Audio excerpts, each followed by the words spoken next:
আসসালামু আলাইকুম বন্ধুরা, সবাই কেমন আছেন? আলহামদুলিল্লাহ আমি ভালো আছি। চলে এলাম আমার ছোট্ট খামারের ডিম সংগ্রহ করতে।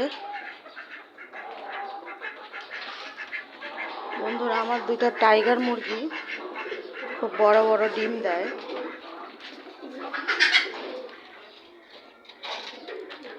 বিসমিল্লাহ।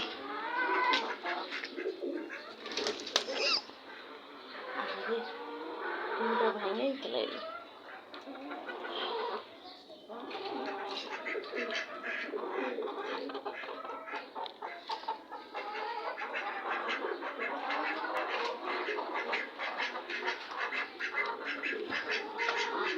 এই যে বন্ধুরা, এগুলো হচ্ছে দেশি মুরগির ডিম।